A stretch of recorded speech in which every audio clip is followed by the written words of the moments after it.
નારદજી ભગવાન વિષ્ણુજીને કહ્યું કે ભગવાન વિષ્ણુ, સંતાપમાંથી છૂટવા માટે મારે શું કરવું જોઈએ? નારદજીને સંતાપ થયો ક્યાંથી? ક્રોધ કરવાથી. નારદજીને સંતાપ ક્યાંથી મળ્યો? તો કે શ્રાપ આપવાથી. જ્યારે આપણે બીજા માટે ખરાબ વિચારીએ છીએ ત્યારે એમનું તો ખરાબ થતું થાય, પણ આપણું તો ખરાબ થવાની શરૂઆત થઈ જાય છે. તેથી કથા સાંભળ્યા પછી આપણે સૌએ નિર્ણય લેવાનો છે. શત્રુઓ માટે પણ આપણો નબળો વિચાર નહીં હોવો જોઈએ. જે માણસો આપણો અહિત કર્યું છે, અહિત કરી રહ્યા છે, એમના માટે પણ હંમેશા આપણું શુભ ચિંતન હોવું જોઈએ. તો હંમેશા આપણું શુભ થાય અને આપણું મંગળ થાય.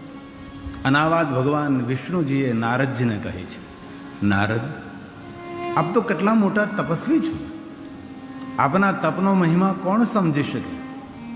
પરંતુ નારદ, અભિમાનયુક્ત બની તમે ભગવાન મહાદેવના ગણોનો અનાદર કર્યો, ક્રોધ કરીને તમે શ્રાપ આપ્યો છે. બીજાને શ્રાપ આપવાથી હંમેશા આપણા પુણ્યનો ક્ષય થાય. નારદ, થોડું દુઃખ સહન કરી લેવું જોઈએ. નારદ, બે ડગલા પાછળ હટી જવું જોઈએ. નારદ, પણ કોઈને શ્રાપ ના આપવો જોઈએ.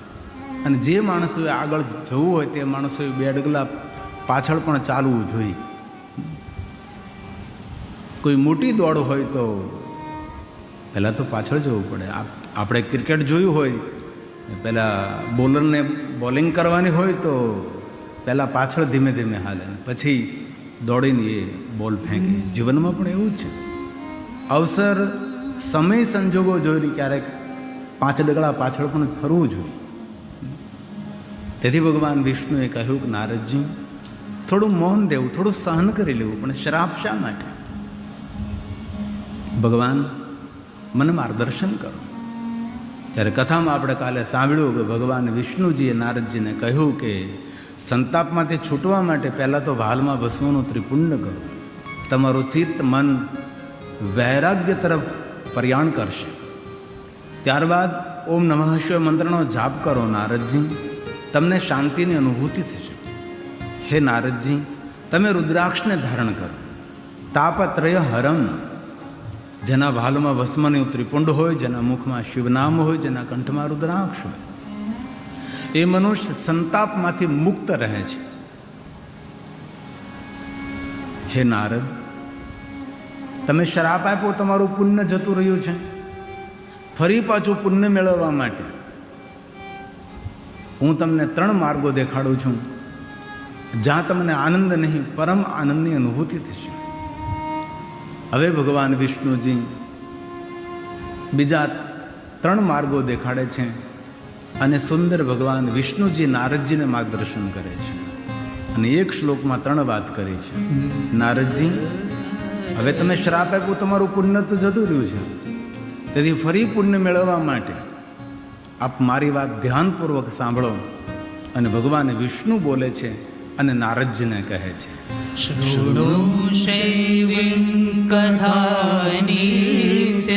તમે ભગવાન મહાદેવની કથાનું શ્રવણ કરો અને રોજ સાંભળો. નિત્યમ, રોજ કથાનું શ્રવણ કરો. હે નારદ, મહાદેવની કથા સાંભળવાથી જે પુણ્ય મળે છે એ પુણ્યનો ક્ષય નથી થતો, એ પુણ્ય નાશ નથી થતું. અનેક સત્કર્મો કરવાથી પુણ્યની પ્રાપ્તિ થાય છે, પણ એ પુણ્ય કાલક્રમે આપણા પાપ કર્મને કારણે એ પુણ્યનો ક્ષય થતો હોય, એ પુણ્ય નાશ પામતો હોય છે. પણ હે નારદ, જે મહાદેવની કથાનું શ્રવણ કરે છે અને શંકર ભગવાનની કથાનું સાંભળવાનું જે ફળ મળે, જે પુણ્ય મળે છે, એ પુણ્યનો ક્ષય નથી થતો. તેથી તમે મહાદેવની કથા સાંભળો અને મહાદેવની કથાનું શ્રવણ કર્યા બાદ એ કથાનું મનન કરજો અને મહાદેવના ભક્તોના સંગમાં રહી અને મહાદેવના ભક્તોની સેવા કરજો. તમે શિવ ભક્તોના સંગમાં રહેજો. નારદજી, ભગવાન વિષ્ણુ બોલે છે કે નારદ, તમે મહાદેવની કથાનું શ્રવણ કરો, તમે કથા સાંભળો. ભગવાન સ્વયં બોલે, શ્રી હરિ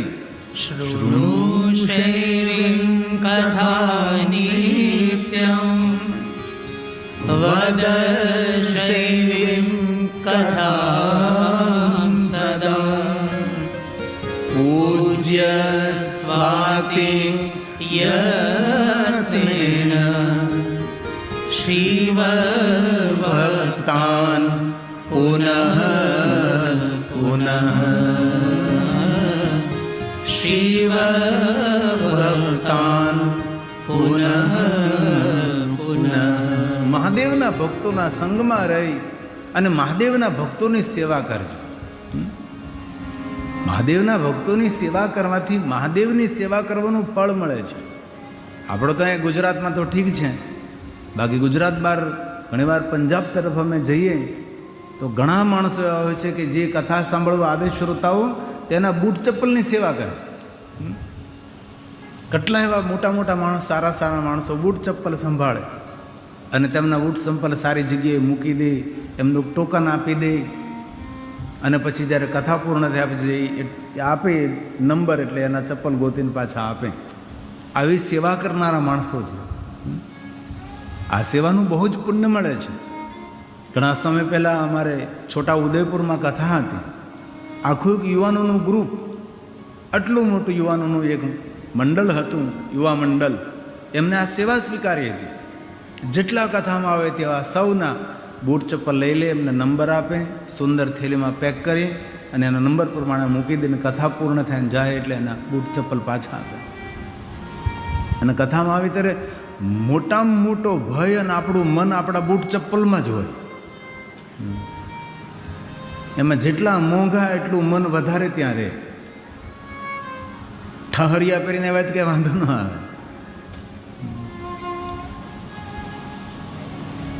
આવી સેવા કરવી.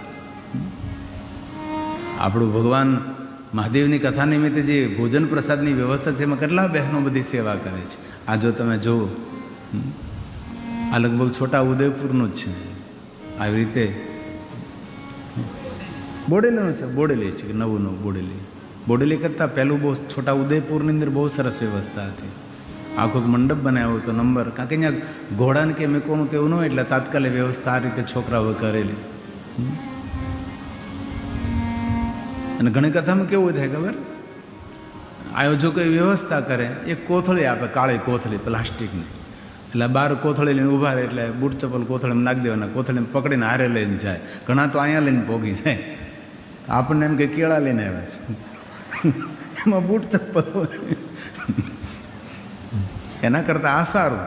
કોઈ જગ્યાએ ભગવાનની કથા થતી હોય ને તો યુવાનોએ આવી સેવા સંભાળી લેવી, જેથી કરીને શ્રોતાઓનું મન ભગવાનની કથામાં રહે અને યોગ્ય જગ્યાએ બૂટ ચપ્પલ તેના રહી શકે. તો ભગવાન વિષ્ણુજીએ નારદજીને કહ્યું કે નારદ, મહાદેવના ભક્તોના સંગમાં રહીને મહાદેવના ભક્તોની સેવા કરજો અને મહાદેવની કથાનું શ્રવણ કર્યા બાદ જે તમે કથામાં સાંભળ્યું છે તેને વાગોળજો, તેનું ચિંતન કરજો, તેનું મનન કરજો. આપણે 3 કલાક કથા સાંભળી, 3 કલાક કથાનું શ્રવણ કર્યા પછી આપણા માટે શું શું આપણે અનુસરણ કરી શકીએ એનું ચિંતન તો આપણી પાસે હોવું જોઈએ ને. આ 3 કલાક કથા સાંભળે તો કે બધું તો યાદ નથી રહેવાનું, પણ કોઈ કોઈ કથાની વાતો એવી હોય કે આપણા જીવનમાં બહુ ઉપયોગી હોય છે. આપણા જીવનમાં એ વાતને વણી લઈએ તો આપણું જીવન બદલી જાય, જીવન પરિવર્તન થઈ જાય. એક દિવસમાં તો નથી, પણ ધીરે ધીરે ધીરે આદત પાડીએ. આપણે કથામાં કોઈ ભાઈ થોડું વહેલા ઉઠો તો ધીમે ધીમે વહેલા ઉઠવાની આદત પાડીએ. કથામાં કહ્યું કે ભાઈ થોડુંક વધારે પાણી પીતા રહો, ભોજન ઓછું કરો, પાણી વધારે પીવો તો આપણે ભોજન થોડું ઓછું કરીએ અને પાણી પીવા ઉપર થોડું ધ્યાન આપીએ, કારણ કે શરીરને ભોજન પહેલાં વધારે પાણીની જરૂર છે. પાણી ઓછું પીએ તો શરીરમાં અનેક પ્રકારના રોગ થાય. તે સમયસર પાણી પીવું જોઈએ. ભોજન કર્યા પહેલાં કલાકે પાણી પી લેવું જોઈએ. ભોજન કર્યા બાદ 1 કલાક પછી પાણી પીવું જોઈએ ને પાણી ધીમે ધીમે પીવું જોઈએ અને બેસીને પાણી પીવું, જલપાન કરવું જોઈએ. આવા બધા નિયમોનું અનુસરણ કરવું. પ્રદૂષણ ન ફેલાય, પર્યાવરણ શુદ્ધ રહે, કોઈ જગ્યાએ કોઈ પ્લાસ્ટિક ન સળગાવે, મોટા મોટા વાતથી ફટાકડા ન ફોડીએ, જોર જોરથી ડીજે સાઉન્ડ ન વગાડીએ, પક્ષીઓ બધાય એ અવાજથી મરી જાય, પક્ષીઓના ઈંડાઓ ફૂટી જાય. આજે મને બપોરે એક ભોજન કરતાં કરતાં એક વાત યાદ આવી કે ઘણી બહેનોને એવી આદત હોય છે કે જ્યારે રોટલી બનાવે પછી રોટલીને ફૂલાવવા માટે પેલી તાવડી કે લોઢી નીચે લઈ જાય અને સીધી ગેસ ઉપર રોટલીને ફૂલાવે. લગભગ ઘણી બહેનો આવું કરતી હોય છે રોટલી ફૂલાવવા માટે. લગભગ બહેનોને હવે આદત હોય છે. પહેલાં તાવડી ઉપર કે લોઢી ઉપર આમ રોટલી આમ બરાબર પાકી જાય પછી સીપીએથી પકડે, ઊંધરડું પકડે એમ, અને પછી તાવડી લઈ લે આમ, અને પછી ડાયરેક્ટ ગેસ ઉપર આમ રોટલીને ફૂલાવે. એ કોઈ દિવસ ના ફૂલાવે. એ જે ગેસ છે તેનો ધુમાડો છે ને એ માણસને હોજરીનું કેન્સર કરે. ભૂલથી પણ આવું ન કરવું. દરેક બહેનોને પણ આ સંદેશ આપજો. કેટલા મોટા મોટા લેખ આવ્યા આના પર, કેવી રીતના રસોઈ બનાવે. જગભગ બહેનો આવું બધું કરતી હોય. અગ્નિ ઉપર બરાબર છે, આપણે ચૂલો હોય ને દેતવા થયો હોય એની અંદર તમે રોટલી ફૂલાવો વસ્તુ અલગ છે. બાકી ગેસ ઉપર જ્યારે તમે રોટલી મૂકો ત્યારે ગેસનો એક ધુમાડો હોય છે, એમાં ભયંકર ઝેર હોય છે, અને એ બધું રોટલી સાથે લાગી જાય ને આપણે પેટમાં જતું હોય. અને આપણે કોઈ પણ વ્યસન ન હોય, આપણે ન તમાકુ ખાતા હોય, ન કાંઈ બીજું આડું કાંઈ કરતા હોય, તો પણ માણસોને પેટના કેન્સરો થાય. તેનું કારણ કયું છે? કારણ એ છે એ ગેસનો ધુમાડો. પછી સફેદ ગોળ ભૂલથી ન ખાવો. વ્હાઇટ ગોળમાં પોઈઝન હોય છે. દેશી ગોળ, કાળો ગોળ, કોઈ પણ કેમિકલ મિશ્રિત ન કર્યું હોય. હમણાં અમારો એક કાર્યક્રમ હતો, અમારી બાજુમાં કૃષ્ણગઢ ગામ છે, અમારે ડૉક્ટર સંજયભાઈ ત્યાં આપણા ગુજરાતના રાજ્યપાલ શ્રી આવ્યા હતા, દેવવ્રત સાહેબ આચાર્યશ્રી. તો એમને પ્રાકૃતિક ખેતી ઉપર ખૂબ મોટું પ્રવચન આપ્યું હતું. ઓર્ગેનિક ખેતી નહીં, પ્રાકૃતિક, જે તેની રીતે થાય, કોઈ તેની માવજત કરવામાં ના આવે ને એની રીતે થાય. એ દેવવ્રત સાહેબે બહુ સુંદર સૌને ખેડૂતોને માર્ગદર્શન આપ્યું હતું. અને આ ડૉક્ટર સંજય અમારા ખાસ મિત્ર છે, અમદાવાદ રહે છે, તેનું ગામ કૃષ્ણગઢ છે, અને બહુ ક્રાંતિકારી વિચારવાળો માણસ, અને બહુ અતિ ભણેલા માણસ છે. ક્લાસ 1 ઓફિસર, નોકરી મળી ગઈ હતી પણ નોકરી છોડી દીધી, અને ખૂબ સારો બિઝનેસ કરે છે. એ ગામના વિકાસ માટે આ ડૉક્ટર સંજયભાઈ પટેલે 25 કરોડ રૂપિયાનું યોગદાન આપ્યું. આ એકલા માણસ ગામના વિકાસ માટે, સુંદર ગામને શણગારવા માટે આ એકલા માણસ એટલા પૈસા આપ્યા. એ કાર્યક્રમની અંદર મને જવાનો અવસર પ્રાપ્ત થયો હતો. અને આ દેવવ્રત સાહેબે પ્રાકૃતિક ખેતી ઉપર ઘણું બધું પ્રવચન આપ્યું હતું.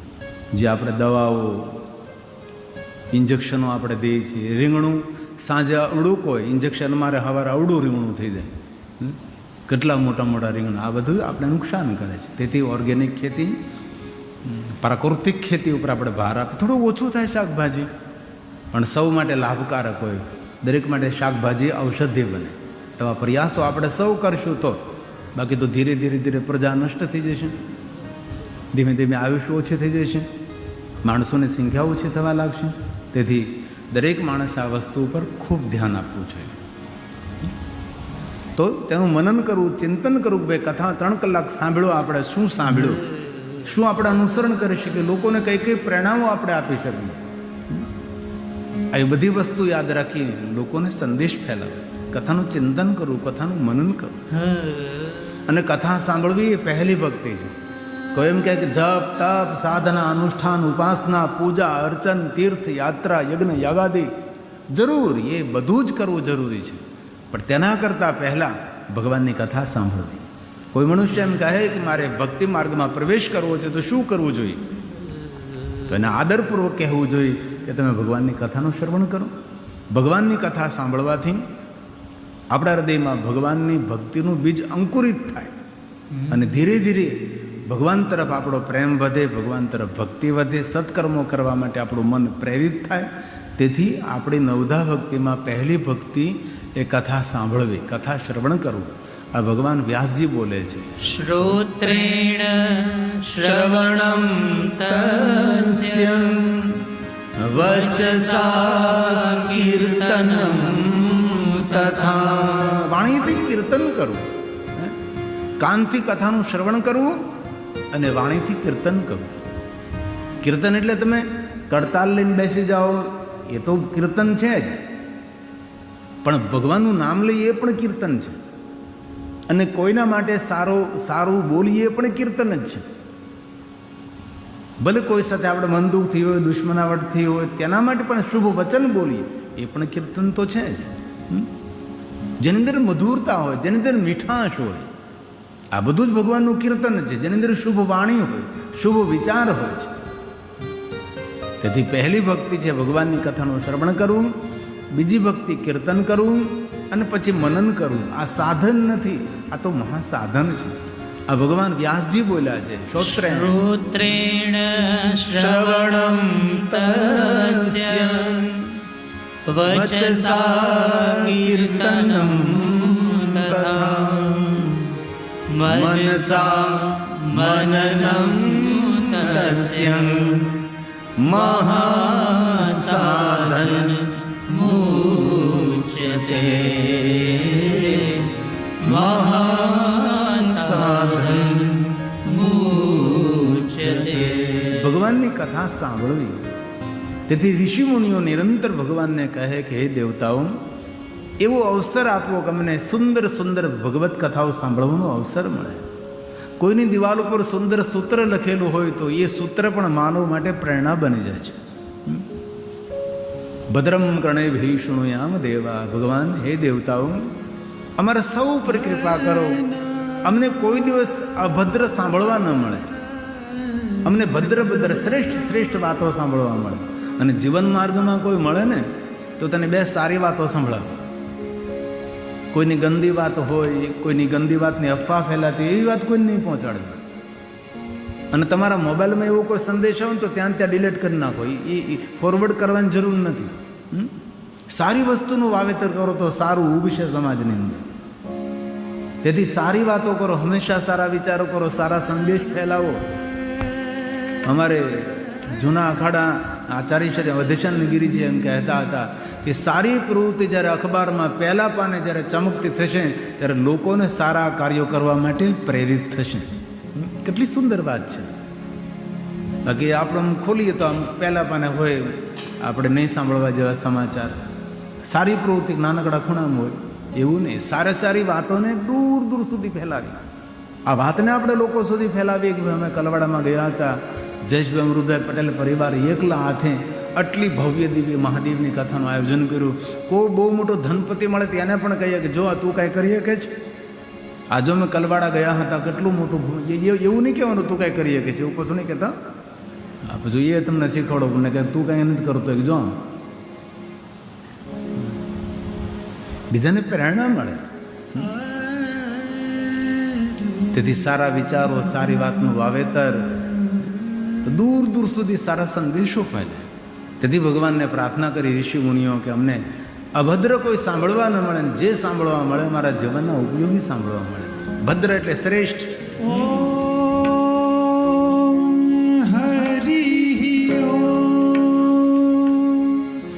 ભદ્રમ કર્ણેભિઃ શૃણુયામ દેવા ભદ્રં પશ્યેમાક્ષભિર્જત્રા સ્થિરૈરङ्गैस्तुष्टुवापुંસસ્તનો વીર્યશેમહિ દેવહિतं જદાયુ. હરિ ભગવાન વિષ્ણુજી નારદને કહે છે, નારદ, તમે મહાદેવની કથાનું શ્રવણ કરો અને મહાદેવની ખૂબ ભક્તિ કરો. નારદજી, તમારું સર્વ રીતે કલ્યાણ થશે. અને જે ભગવાન મહાદેવની ભક્તિ કરે છે, મહાદેવને યાદ કરે, તે જન્મ ભાજ ખલો, તેનો જન્મ લેવો સફળ છે. પછી કોઈ પણ જાતિના હોય, કોઈ પણ જ્ઞાતિના હોય, કોઈ પણ વર્ણના હોય, કોઈ પણ દેશના હોય, કોઈ પણ દેશના હોય, જે મનુષ્ય મહાદેવની ભક્તિ કરે છે એ મનુષ્યનું જીવન સફળ છે. અને જીવનમાં અડચણો તો આવે જ. દરેકના જીવનમાં કોઈને કોઈ રૂકાવટ આવે, કોઈને કોઈ દુઃખ આવે, આવતું જ રહે છે. પણ જેની પાસે ભગવાનની ભક્તિ હોય છે તેના દુઃખો ધીરે ધીરે પાર થઈ જાય છે. ભગવાન આપણને દુઃખ સહન કરવાની પણ શક્તિ આપે. ભગવાન અવરોધ વિરોધને પાર કરવાની પણ ભગવાન આપણને શક્તિ આપે. તેથી ભગવાનનું ભજન ખૂબ કરવું. હાલતા ચાલતા, બેસતા, ઉઠતા, ખાતા, પીતા, ઊંઘતા, જાગતા આપણે જીવવા પર ભગવાન મહાદેવનું નામ રહેવું જોઈએ. આપણા ચિંતનમાં ભગવાન મહાદેવ રહેવા જોઈએ. આપણા ચિંતનમાં સૌ માટે કલ્યાણનો ભાવ રહેવો જોઈએ. જીવ માત્રનું કલ્યાણ થાય એવો હંમેશા ભાવ રાખો. એનો જન્મ લેવો સફળ છે. તેથી ભગવાન વ્યાસ બોલ્યા, તે જન્મ ભાજ તે જન્મવાજ ખલુ જીવલોકે. જે લોકમાં આપણે રહીએ છીએ લોકનું નામ છે જીવલોક. અહીંયા બધા જીવો રહે છે. અને જીવલોકનો કોઈ ભગવાન હોય તો ભગવાન શિવ છે. ભગવાન મહાદેવ ક્યાં રહે છે? કૈલાસમાં. કૈલાસ ક્યાં આવ્યો? મૃત્યુલોકમાં. અને આપણે સૌ મૃત્યુલોકમાં નિવાસ કરીએ છીએ. તેથી આપણા લોકમાં રહેનારા કોઈ દેવ હોય તો મહાદેવ છે. શંકરમ લોક શંકરમ, આપણા લોકની અંદર દેવ રહેનાર, આપણી બહુ જ નજીક રહેનાર ભગવાન મહાદેવ છે. તેથી ખૂબ શિવજીનું ભજન કરવું જોઈએ, મહાદેવને ખૂબ યાદ કરવા જોઈએ. તેથી ભગવાને એમ કહ્યું કે એનો જન્મ લેવો સફળ છે જે મહાદેવનું ભજન કરે છે, જે મહાદેવને યાદ કરે છે, ભગવાન શિવનું જે ધ્યાન કરે છે, એમનું પૂજન કરે છે, અર્ચન કરે છે, ભગવાન મહાદેવની કથાનું શ્રવણ કરે છે, એ જન્મને સફળ છે. આવું ભગવાને વચન આપ્યું આપણને. ભગવાન વ્યાસ બોલ્યા છે તે જન્મ વાજ ખલુ જીવલોકે વૈ સદા ધ્યાયન્તિ વિશ્વનાથમ. વિશ્વનાથ ભગવાન મહાદેવનું જે ધ્યાન કરે છે, અને વાસ્તવમાં જોયું તો ભગવાન શિવની પરંપરા તો ધ્યાન પરંપરા છે. અને સવારમાં થોડું વહેલા ઉઠીને થોડા વ્યાયામ, થોડા પ્રાણાયામ કરીને ત્યારબાદ થોડી વાર ધ્યાન કરવું છે. પ્રશ્ન એ કે ધ્યાન કેવી રીતે કરવું, વ્યાયામ કઈ રીતે કરાય, પ્રાણાયામ કેવી રીતે કરાય. હવે તો તમારી પાસે મોબાઈલ છે, મોબાઈલ અંદર બધું જ તમને શીખવાડી શકે છે લોકો. પ્રાણાયામ કેવી રીતે કરાય, વ્યાયામ કેવી રીતે કરાય, શું કરવું જોઈએ સવારમાં વહેલા ઉઠીને. સુતા રહેવાથી કાંઈ નહીં થઈ શકે, થોડુંક તો જાગવું જ પડે. અને શરીર માટે જે માણસ અડધો કલાક આપી શકતો નથી, એની પાસે બીજી કઈ અપેક્ષાઓ રાખે. આ જીવન જીવવાનું સાધન ધન સંપત્તિ વૈભવ તો છે જ નહીં. જીવન જીવવાનું શ્રેષ્ઠ કોઈ સાધન હોય તો તંદુરસ્ત શરીર છે. આરોગ્ય નથી તો આપણી પાસે કાંઈ નથી. તેથી આપણા આરોગ્ય માટે સવારમાં 1 કલાક કાઢવી જ જોઈએ. સવારમાં કેટલી સુંદર સુંદર મીઠી મીઠી ઠંડી ઠંડી હવા હોય. હું 4 વાગ્યા મગાસી પર નીકળું તો એટલે આમ શીતળ. આ તો એટલો મોટો ચંદ્ર હતો સવારમાં આકાશની અંદર, આટલો મોટો ચંદ્ર હતો. આટલું નીરવ શાંતિ ભરેલું વાતાવરણ, ઠંડી ઠંડી શીતળ હવા, એકદમ ચોખ્ખી હવા, કોઈ અવાજ નહીં. અને 4 વાગે તો એકદમ શાંતિ હોય. કુકડા 5 વાગે જાગે, 5 વાગ્યા પછી બગડાટી બોલાવે, ચારે બાજુથી આમથી અવાજ, આમથી અવાજ, આમથી અવાજ. પછી પ્લોઠીવાળાની શાંતિથી બેસી જવાનું ધ્યાન મુદ્રામાં, ઊંડા નાભી સુધીના શ્વાસ લેવાના. બસ શ્વાસ અંદર જાય છે, શ્વાસ બહાર નીકળે છે એકદમ ધીમી ગતિએ, અને ઓમના સ્વર સાથે. એને કહેવાય ધ્યાન, લંબા સ્વર સાથે. તેથી થોડી વાર માટે તો માનસિક શાંતિ. પ્રાણાયામ તો અલોમ વિલોમ તો કરવા જ જોઈએ. એકદમ માનસિક સ્થિરતા રહે, કોઈ તમને ઉચકેરી નહીં શકે. કોઈ ઉપદ્રવી માણસ મળે તો તમારા જીવનમાં કોઈ ઉપદ્રવ નહીં કરી શકે. તેથી ખૂબ હૃદયથી મારી પ્રાર્થના છે, જમીન સાચવો, પૈસા સાચવો, ફર્નિચરને સાચવો, ઘર સાચવો, પણ એ બધું સાચવતા પહેલાં તમારા શરીરને સાચવું. તમારું શરીર જો તંદુરસ્ત હશે તો તમે લહેરથી જીવન જીવી શકશો. ટાઢો રોટલો ખાઈને તમને આનંદ આવશે, પણ શરીર તંદુરસ્ત હશે તો. બાકી શરીર જો બગડી ગયેલું હશે તો આમાં ગુલાબજાંબુ પડ્યા હશે ને તો એમ લાગશે કે ગુલાબજાંબુ કહીશો છે ખાવાનું, પણ ડાયાબિટીસ છે, ખાઈ નહીં શકાય. તેથી બહુ હૃદયની પ્રાર્થના છે, સવારમાં થોડું ધ્યાન કરો, એકદમ એકાંતમાં બેસે. હું તો વહેલો અગાશી પર જતો રહો, ગામ આખું હૂતું હોય, કલવાડા એ લહેર કરતું હોય, આગા ગામમાં હું એક જાગતો હોય, કોઈ ચકલું ન ફરકે. તમે પણ આવી રીતે પ્રેરિત થાવ. બાકી તો પથારી તો એવી પકડે ને વાત પૂછમાં, હજી થોડુંક સૂઈ લઉં, હજી થોડુંક સૂઈ લઉં, હજી થોડુંક સૂઈ લઉં, એવું જ થાય ને. સુવાનું ખૂબ મજા આવે. એમ થાય કે આ જેટલું દુનિયાનું સુખ છે ને બધું આ હોડીમાં જ છે, આ પથારીમાં જ સુખ છે એવું લાગે કે નહીં? આચું બોલવું, બધાને એવું જ લાગે. આમ પકડી રાખે તમને, આમ એ પકડ છોડવી પડે. અને ભગવાન મહાદેવને મેળવવા માટે ધ્યાન, ધ્યાન નિત્યમ મહેશમ, નિત્યમ મહેશમ. ભગવાન શિવજી ધ્યાનસ્થ રહે છે. મહાદેવનો મોટો સંદેશ છે ધ્યાન. તમે ભગવાન મહાદેવનું જ્યાં વર્ણન જુઓ ત્યાં ભગવાન શિવજી ધ્યાન કરે છે, ભગવાન શિવજી તપ કરે છે. ધ્યાન મૂર્તિ મહાદેવજી છે. ધ્યાયે નિત્યમ મહેશમ રજત ગિરિનિભમ ચારુ ચંદ્રાવતમ સમ એ ભગવાન મહાદેવ. રત્ના કલ્પોજ્વલાંગમ પરશુભ્રા પ્રીતિહસ્તમ પ્રસન્નમ પદ્મનાસીનમ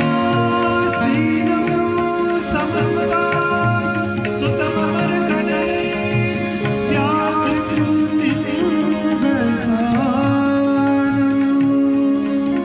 વિશ્વાદ્યમ વિશ્વવંદ્યમ નિખિલ ભયહરમ પંચબરમ ત્રિનેત્રમ પંચભદ્રમ મહાદેવ. એ ભગવાન મહાદેવ છે. તેથી રોજ ભગવાન શિવનું ધ્યાન. ક્યારે શિવાલય જાઓ ને તમે શિવાલય પણ થોડી વાર ભગવાનનું શિવજીનું ધ્યાન કરો. શિવલિંગની સામે એક દ્રષ્ટિથી ભગવાન મહાદેવની સામે જોવાનું. અને જેટલી પલક ઓછી ચાલે ને એટલા વિચારો પણ ઓછા આવે. જે લોકો આંખો પટપટ પટપટ કર્યા કરતા ને એને વિચારો બહુ આવતા હોય. આંખ ઓળખાણ છે આપણે. એટલે જેટલી આંખો ખુલ્લી રાખો એટલા વિચારો ઓછા આવે. તે જન્મ ભાગ તે જન્મભાજ ખલુ જીવલોકે વૈ સદા ધ્યાયન્તિ વિશ્વનાથમ વાણી ગુણાસ્તુતિ કથા શૃણોતિ શ્રોત્રમુદ્વયં તે ભવમુતરંતિ શ્રોત્રમુદ્વયં તે ભવમુતરંતિ. એ મનુષ્ય ભવ પાર કરી જાય છે. કોણ? મહાદેવની જે સ્તુતિ કરે છે, ભગવાન શિવજીના જે ગુણગાન ગાય છે, ભગવાન શિવજીનું જે ધ્યાન ધરે છે, એ મનુષ્ય ભવ પાર ઉતરે છે. શિવ કોણ છે? શિવ વિશ્વના ઈશ્વર છે, વિશ્વનાથ છે.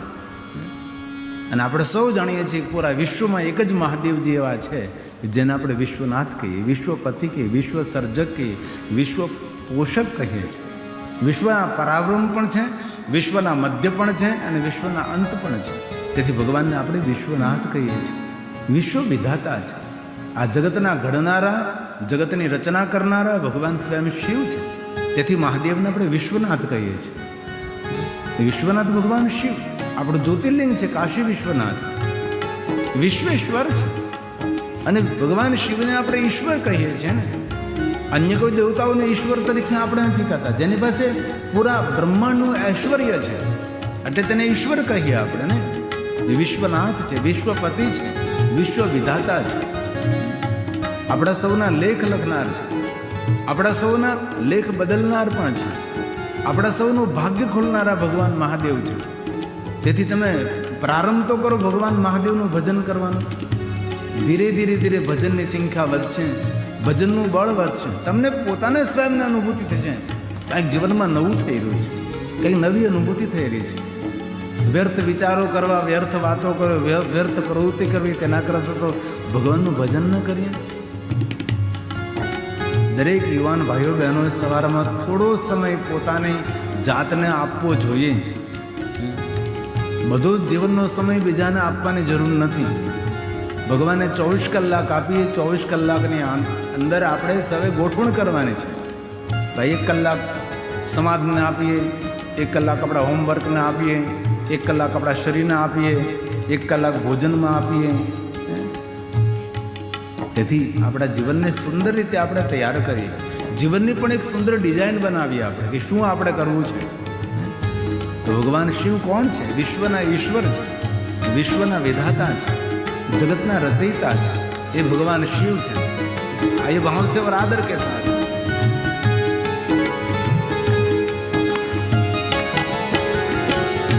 विश्व विधाता हे जगदाता, विश्व विधाता हे जगदाता, कल्याण करो महादेव, कल्याण करो महादेव। विश्व विधाता हे जगदाता विश्व विधाता हे जगदाता कल्याण करो महादेव कल्याण करो હે મહાદેવ. તાલી મહાદેવને વાલે. આ અમારો દેસાઈ બહુ મારો જૂનો મહાદેવનો ભક્ત છે, જે ટેલિવિઝનમાં દેખાય છે.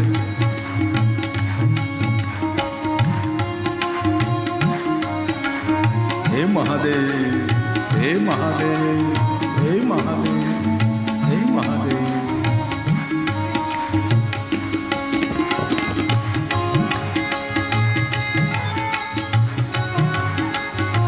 તાળીથી આરોગ્ય મળે,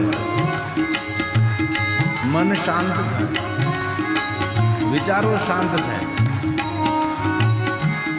તાલી મહાદેવને વહાલે.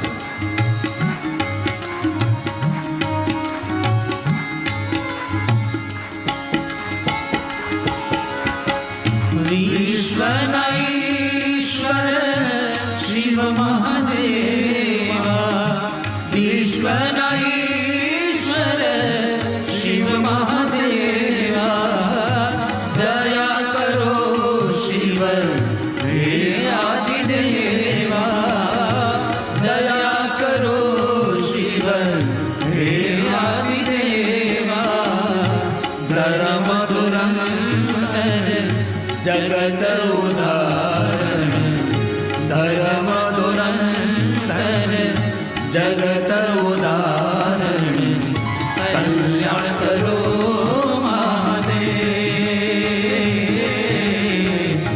कल्याण करो महादेव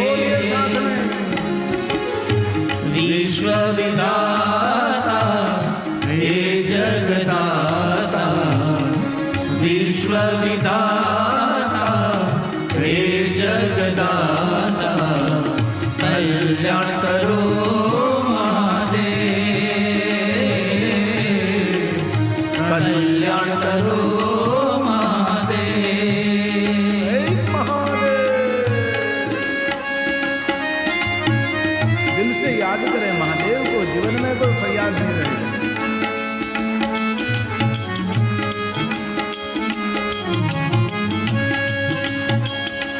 हे महादेव, हे महादेव, हे महादेव.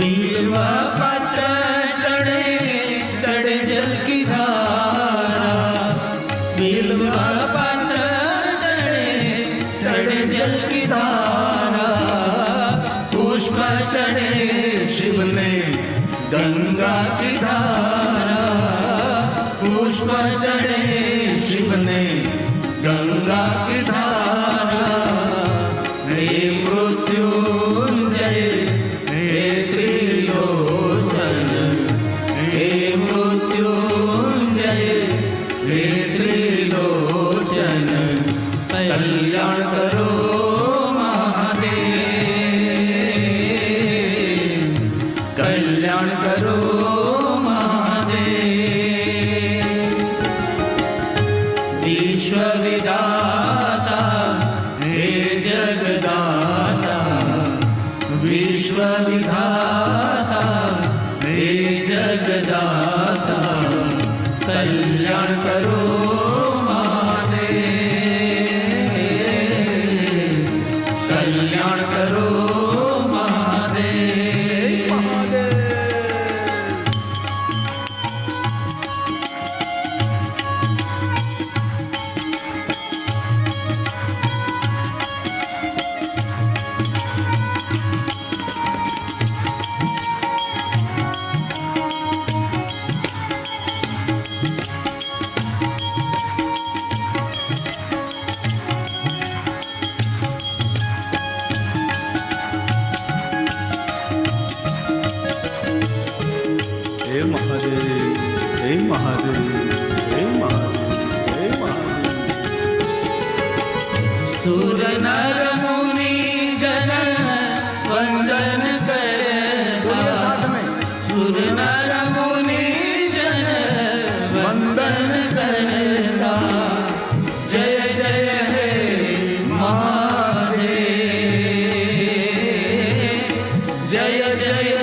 હાથ ને विश्व विधाता हे जगदाता विश्व विधाता हे जगदाता कल्याण करो महादेव कल्याण करो મહાદેવ મહાદેવ મહાદેવ મહાદેવ તે કૃપા સર્વ પાપ હરમ પરમ મહાદેવ મહાદેવ મહાદેવ મહાદેવ શિવલોકમ વ્રજેન્દ્ર હાલતા ચાલતા બેસતા ઉઠતા ખાતા પીતા મહાદેવ મહાદેવ મહાદેવ મહાદેવ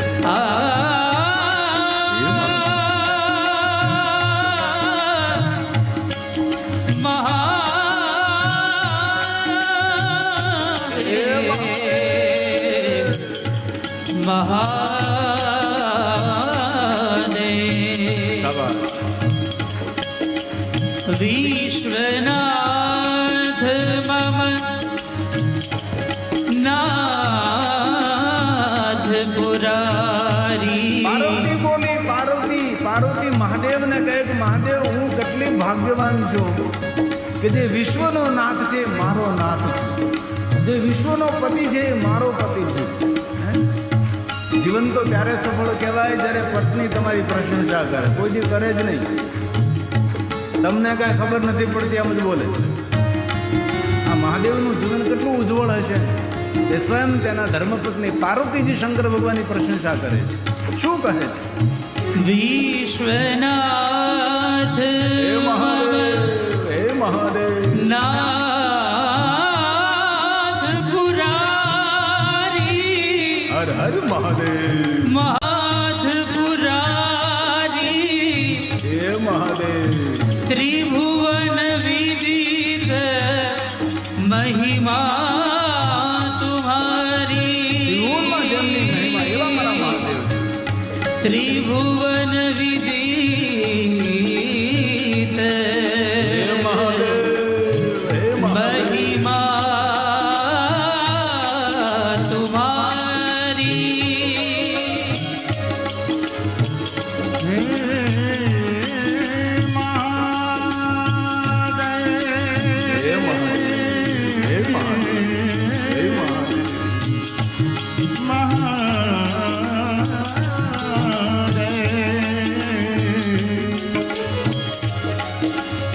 तुम आदि हो तुम अनादि हो तुम अंतहीन तुम अनंत हो हे श्रीमंत हो हे भगवंत હરિ हो અનંત હરિ કથા અનંતા तुम गिरजापति કહી સુનહી બહુ પ્રિય સબ સંતા कंठ हो शशिललाट तन विराट હે મહાદેવ शशिललाट तन विराट हे त्रिलोचन नमः शिवाय हे त्रिलोचन नमः शिवाय हे त्रिलोचन नमः शिवाय મહાદેવ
गिरिशता